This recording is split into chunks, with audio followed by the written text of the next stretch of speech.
According to surviving Soviet archives, the village of Velichka was erased from maps in late summer of 1945. Not destroyed, not abandoned, simply gone. Reports describe how a reconnaissance unit passing through the Carpathian foothills found an entire settlement emptied, livestock still tied, food half-eaten, lamps still burning, no bodies. No signs of struggle, only silence. They say the soldiers walked through the narrow, muddy streets in disbelief, the kind of disbelief that sets in when something is wrong in a way the mind refuses to name. Officially, Velichka was disbanded due to depopulation. That's the phrase used in a classified document dated September 4th, 1945. But there is no record of where its people went.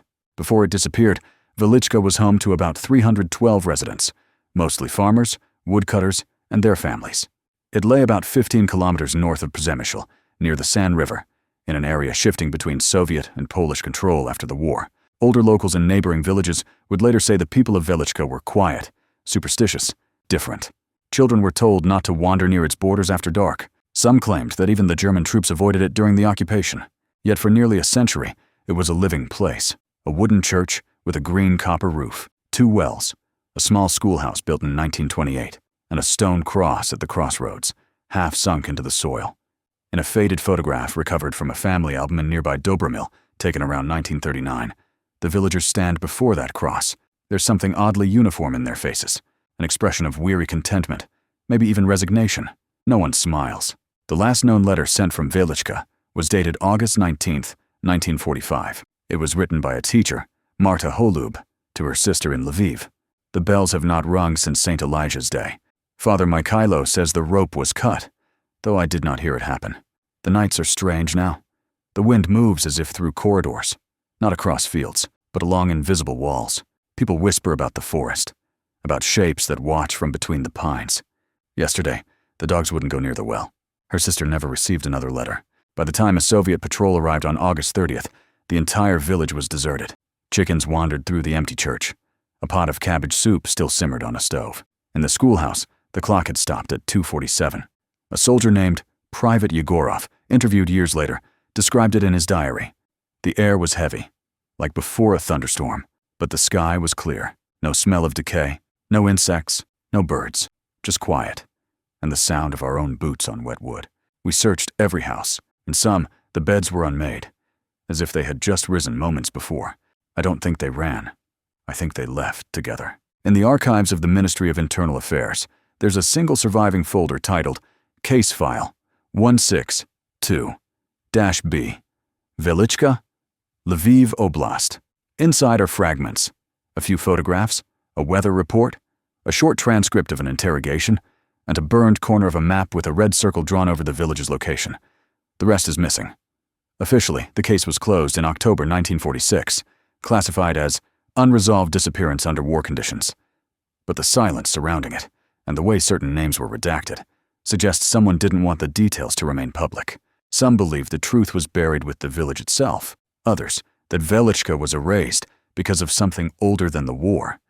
What happened in those last nights of August 1945 remains one of the most chilling and least documented vanishings in post-war Europe. In the first weeks after the empty village was discovered, the investigation was led by Captain Pavel Ilyin of the State Security Service, dispatched from Lviv. His field journal survived in fragments, pages stained with water and ink, many words lost to time. The first dated entry, September 2nd, 1945. The terrain is difficult, took 3 hours to reach. The village is truly empty. No signs of battle, no signs of escape. People vanished, leaving everything as it was.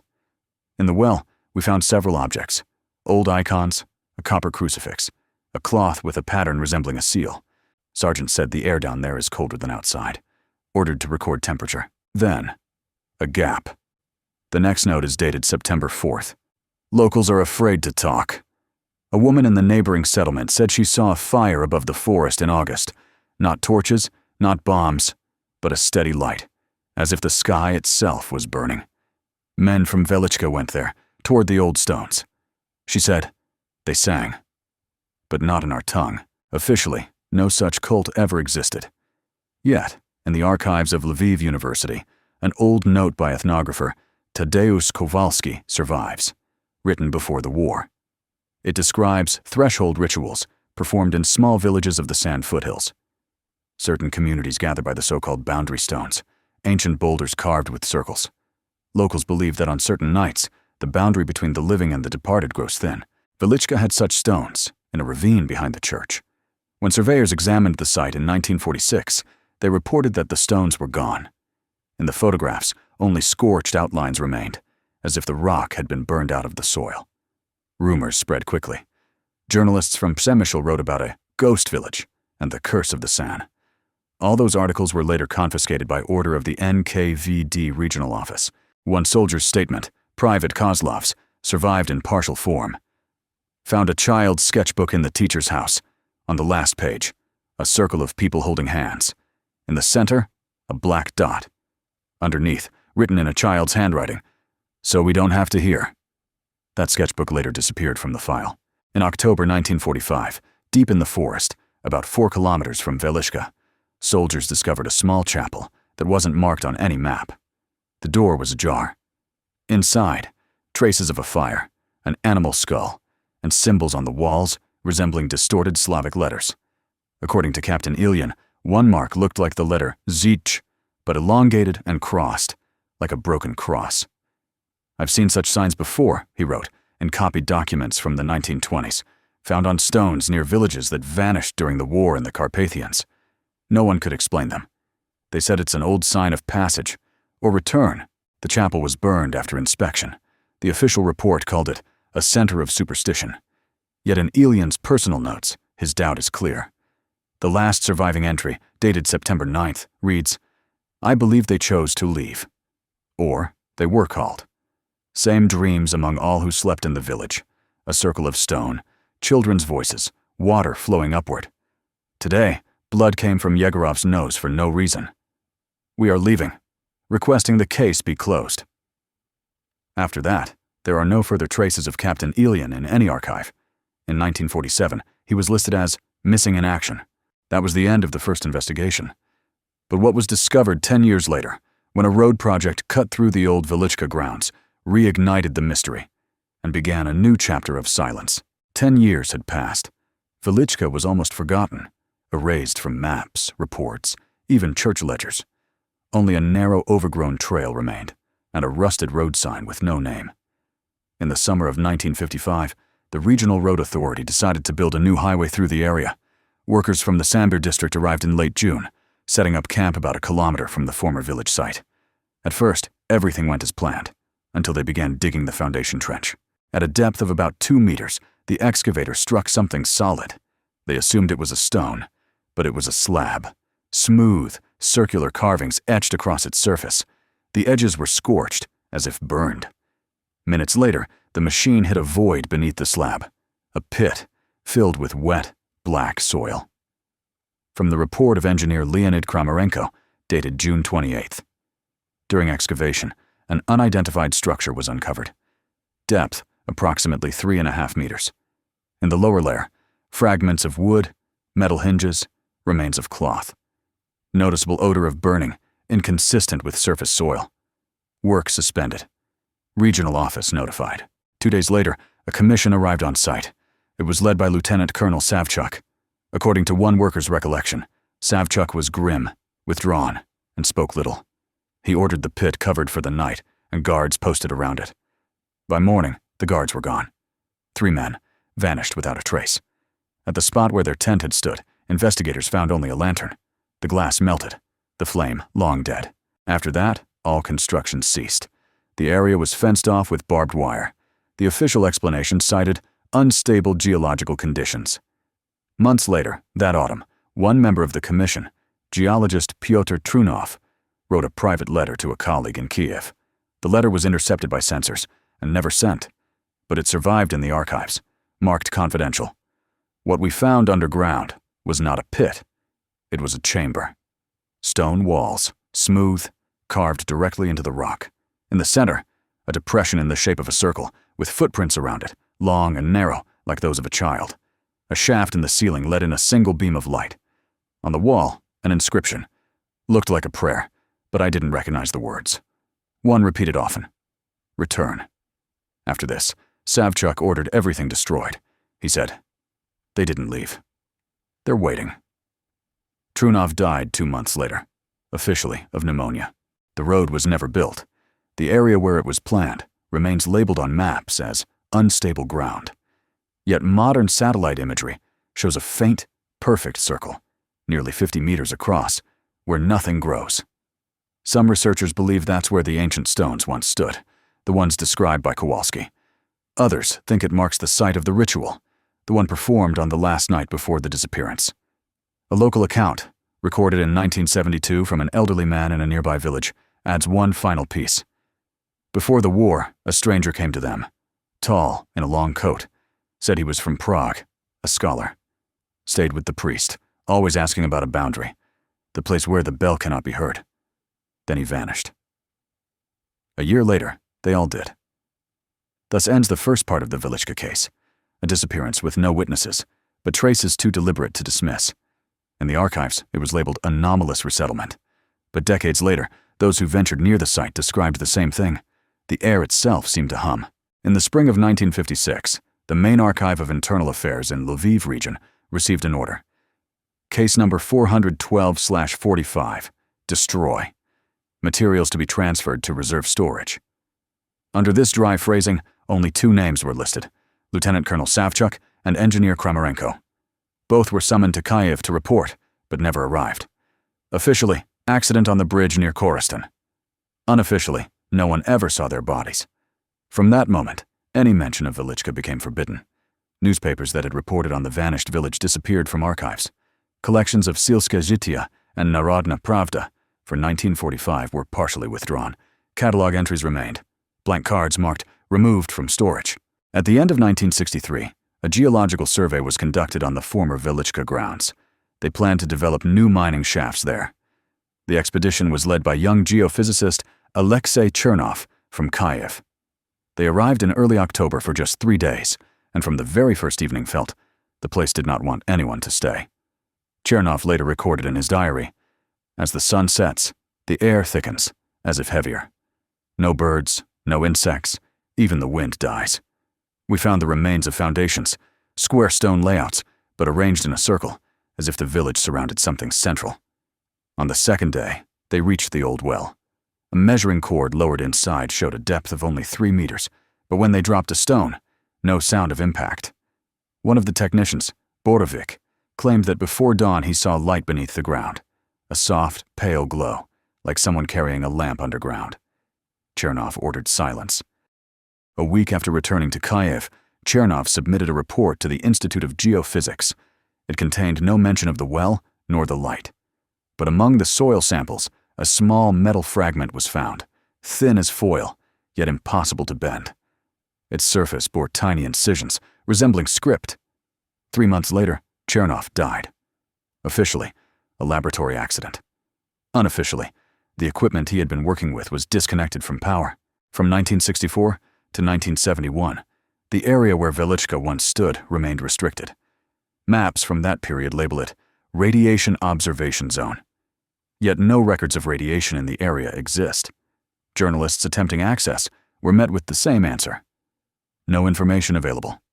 Even letters from locals describing strange nighttime sounds and glowing mists were intercepted by censors. In 1974, a book was published in Warsaw, Territories of Disappearance, Folklore Studies of the Borderlands, by Professor Anton Nowak, a Polish ethnographer. One chapter mentioned a Ukrainian village erased from memory, including the account of an elderly woman who remembered Velichka as a child. She said, "That night, the bell rang on its own. We thought it was fire, but there was no flame.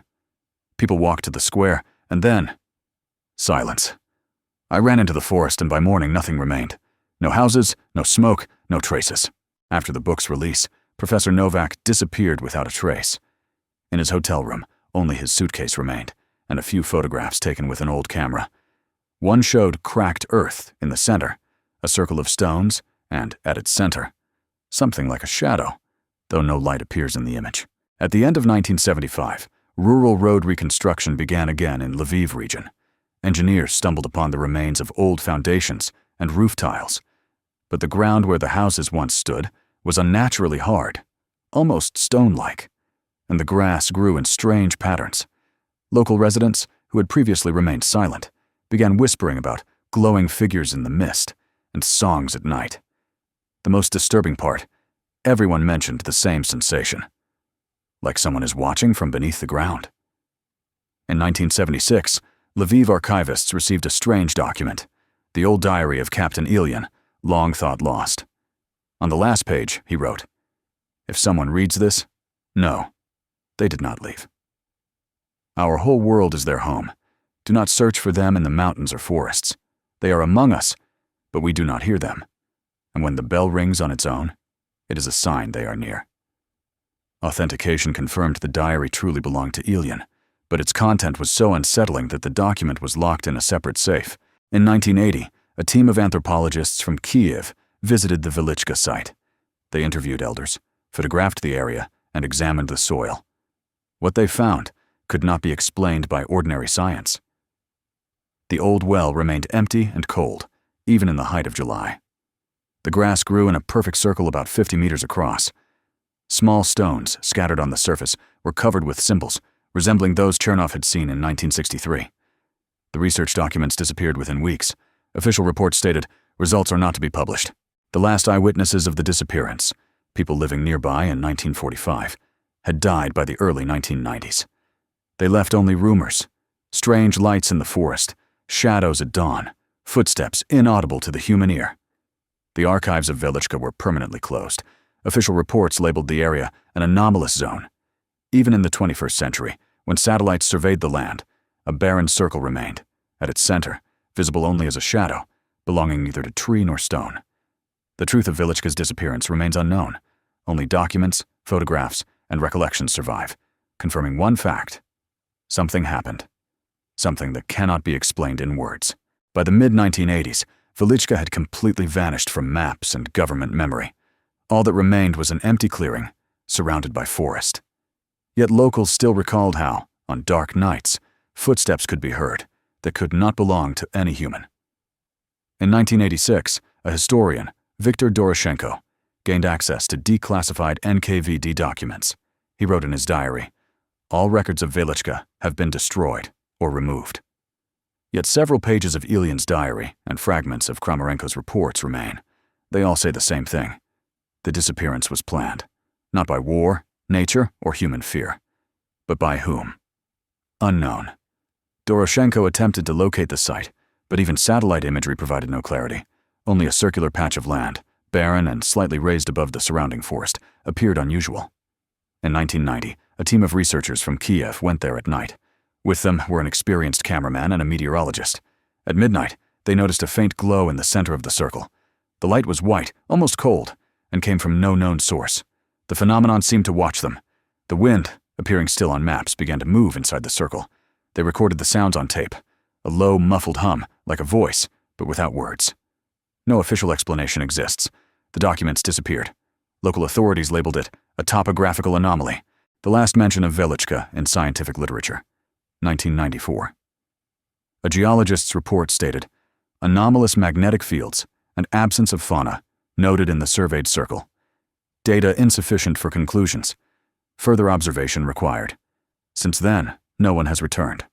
Today, if you walk through the forest near the old San River, you will see only a circle of bare earth. And sometimes, on quiet nights, villagers hear footsteps, not human, and a wind that moves on its own.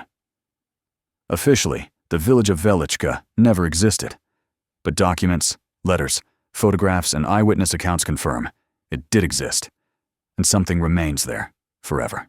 If you are interested in cases erased from official archives, subscribe to the channel. Each new video is a dive into stories that officially never existed, yet left traces in documents, letters, and eyewitness accounts. Give a like if you want to support investigations into the mysteries of the past. And remember, some stories do not end on paper. They remain close in the darkness, just beyond your sight.